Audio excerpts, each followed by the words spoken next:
Have you ever wondered what the longest period of time someone has been stranded in the ocean for? Well, in 2013, a man named Jose Salvador Alvarenga was stranded in a 23-foot-long fishing boat for about 438 days.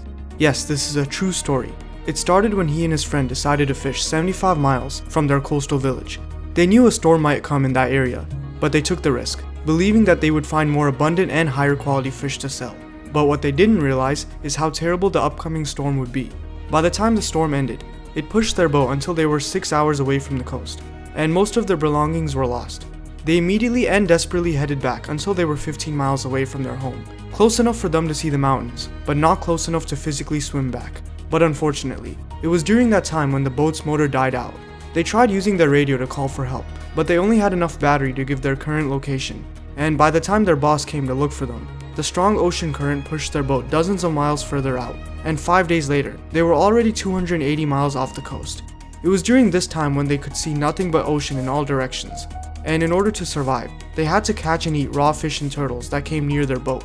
They used whatever plastic bottles they found, and had to store urine and turtle blood for thirst.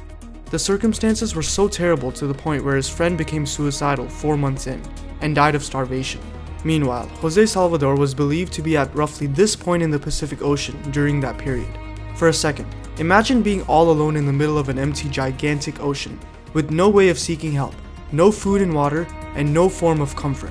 It's a nightmare beyond what words can describe, and it would be like that for another 9 months until one day out of nowhere, he saw coconuts floating around his boat. He knew land had to be near, and after a while longer, he came across a very tiny and isolated island in this area of the ocean.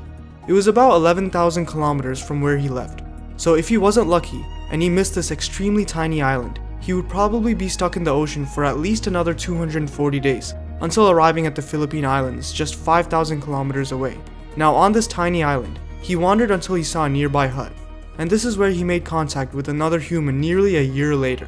From there he was fed and taken back to El Salvador, where he published a book and unfortunately got sued by his friend's family.